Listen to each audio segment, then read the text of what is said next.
एक लंबी चर्चा के बाद कन्हैया कुमार ने कांग्रेस का दामन थामा है और जिस तरीके से विचारधारा की बात हमेशा से कन्हैया कुमार करते हैं, अब विचारधारा में क्या कुछ बदलाव आएगा, बात करने के लिए मेरे साथ खुद कन्हैया कुमार है। कन्हैया, INS में स्वागत है आपका।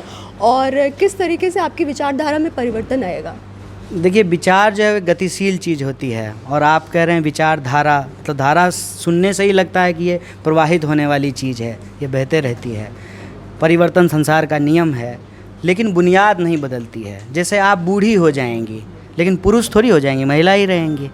तो आपका उम्र बढ़ेगा, उसमें परिवर्तन होगा, लेकिन आप रहेंगी महिला ही। तो बुनियाद नहीं बदलती है। बुनियाद क्या है? बुनियाद ये है कि हम वैसे देश में रहते हैं, उस देश के वासी हैं जिस देश में सर्व कल्याण की बात की जाती है, वसुधैव कुटुंबकम का बात किया जाता है। और मुझे और मेरे जैसे लाखों करोड़ों नौजवान को ये महसूस होता है कि एक ऐसी सोच सत्ता पे काबिज हुई है जिसको सवाल पसंद नहीं है, जिसको जवाब देना पसंद नहीं है, जिसको सिर्फ़ और सिर्फ आरोप लगाना आता है, देश चलाना नहीं आता है। और वो देश की उस बुनियाद को खोखला कर रहे हैं, जिस बुनियाद में कहते हैं कि आलोचनात्मक तरीके से देखना, समझना और सवाल पूछना, वो जो पद्धति, वो प्रक्रिया है, जो चिंतन है, जो संस्कृति है, उस पर कहीं ना कहीं हमला हो रहा है। मुझे लगता है उस ट्रेडिशन को, उस विरासत को अपने आप में समेट करके चलने वाली पार्टी है कांग्रेस। उसमें हम शामिल हुए हैं। तो विचारधारा में कोई परिवर्तन नहीं हो रही है, उस विचार की धारा प्रवाहित हो रही है, वो आगे बढ़ रही है। कांग्रेस पार्टी इस समय पे पंजाब में या फिर गुजरात में या फिर तमाम राजस्थान की बात कर लें, तमाम राज्यों में इस तरीके से जो अंतरकलह की जो चीज़ें हैं वो सामने निकल कर के आ रही है। ऐसे समय में युवा चेहरे की तलाश हो रही थी कांग्रेस पार्टी में। आप युवा शामिल हुए, लगातार युवा छोड़ के जा रहे थे। अब कैसे देखते हैं ये सारी चीज़ें? इससे कोई फ़र्क नहीं पड़ता है मैडम। आपने गुजरात का नाम लिया, गुजरात में हीरोइन पकड़ा गया है, पता नहीं रहा है कि हीरो कौन है। ठीक है, आज भी जो है पेट्रोल जो है, डीजल जो है वो महंगा हुआ है।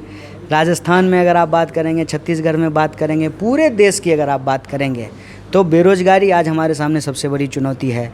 किसान 9 महीने से जो है दिल्ली के बॉर्डर पे बैठे हुए हैं, फार्म बिल को जो है समाप्त नहीं किया गया। ये महत्वपूर्ण सवाल है।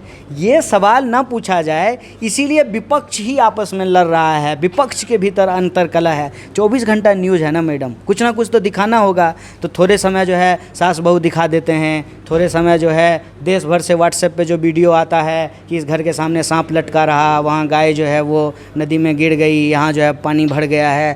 50 न्यूज़ ये चलता है। 50 न्यूज़ में जो है 20 न्यूज़ ये होता है, ये दिखाने की कोशिश होती है कि विपक्ष जो है बहुत कमज़ोर है और आपस में बटा हुआ है, अंतरकलह मचा हुआ है। अंतरकलह आप मुझे बताइए, स्वाभाविक रूप से तो वहाँ होना चाहिए ना जहाँ सत्ता है, वहाँ अंतरकलह है, लेकिन वो अंतरकलह हम लोग देख नहीं पाते हैं। आप मुझे बताइए, भूपेंद्र पटेल को जो है मुख्यमंत्री बना दिया गया है गुजरात का, तो उसको लेकर के अंतरकलह नहीं हुआ होगा? पूरा का पूरा जो है कैबिनेट हटा दिया गया, वहाँ अंतरकलह नहीं होगा? क्या अमित शाह जो है देश के प्रधानमंत्री नहीं बनना चाहते हैं? क्या अमित शाह और योगी के बीच में कंपटीशन नहीं हो रहा होगा? गडकरी जी और मोदी जी साथ में क्यों नहीं दिखाई देते हैं? ये अंतरकलह क्यों नहीं दिख रहा है? तो क्या इन सवालों को कांग्रेस में आने के बाद आप उठाएंगे? कितना समझ पाए पिछले 3 दिनों में कांग्रेस को? क्या लगता है कि कांग्रेस को क्या मुद्दे हैं जो उठाने चाहिए और जो विपक्ष के तौर पर अब तक नहीं उठाए जाने? देखिए, कांग्रेस वो मुद्दों को उठा रही है, तभी तो हम कांग्रेस में आए हैं।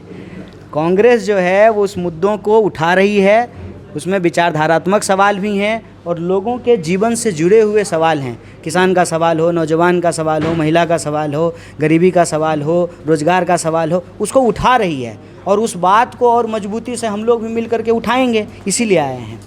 डूबती हुई नाव बताया, कैसे बचाएंगे कांग्रेस की कश्ती को आप?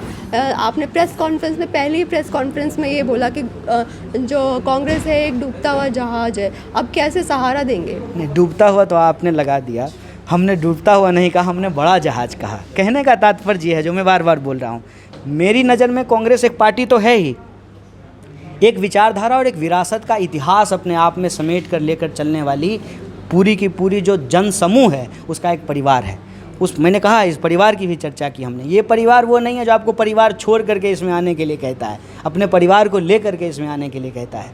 तो ये जो परिवार है, ये परिवार बड़ा है और ये परिवार और बड़ा हो, ये हमारी भावना है। और ये बड़ा होना क्यों ज़रूरी है? ये इसलिए बड़ा होना ज़रूरी है कि कांग्रेस पार्टी का होना मतलब देश में लोकतंत्र की विरासत का होना, कांग्रेस पार्टी का होना मतलब देश में मल्टी पार्टी का होना।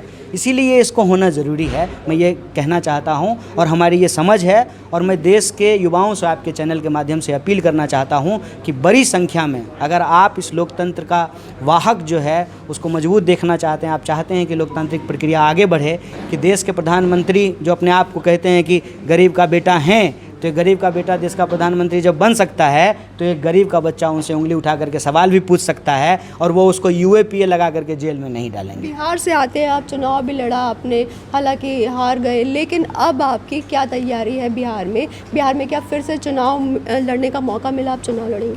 देखिए, मैं क्या कहता हूँ, जब आप मुख्य धारा की राजनीति में होते हैं तो चुनाव उसका एक पक्ष होता है, उससे कोई इनकार नहीं कर सकता है। लेकिन अभी चुनाव हमारी प्राथमिकता नहीं है। हमारी प्राथमिकता ये है कि जन आकांक्षाएँ जो हैं, वो जो महसूस कर रहे हैं रोज़ बरोज़, उसको कैसे संगठित किया जाए और उनके मुद्दों पे कैसे संघर्ष हो। जैसा मैंने आपको सवाल उठाया कि भाई कहाँ से आ गया ये इतना जो है हज़ारों करोड़ का जो है ड्रग्स कैसे आ गया, क्यों ड्रग्स आ रहा है, ताकि नौजवान ड्रग्स ले ले और ये ना पूछे कि मेरा रोज़गार कहाँ है, 15 लाख रुपया कहाँ है। इन सवालों पे जनसमूह को संगठित किया जाए, ये हमारी प्राथमिकता है। एक मेरा अंतिम सवाल, जो आपके पुरानी पार्टी के नेता हैं, चाहे डी राजा की बात करें या तो रंजान से मेरी बात हुई, काफ़ी नाराज़ हैं आपसे। उन्होंने कहा कि हमने एक छात्र को एक नेता बनाया, और ऐसे बहुत से छात्र हैं जिनको आपकी पार्टी नेता बनाती रही है, अब जो है वो दूसरी पार्टी में चले जाते हैं, कहीं ना कहीं उनको बुरा लग रहा है, आप क्या कहेंगे उनके लिए?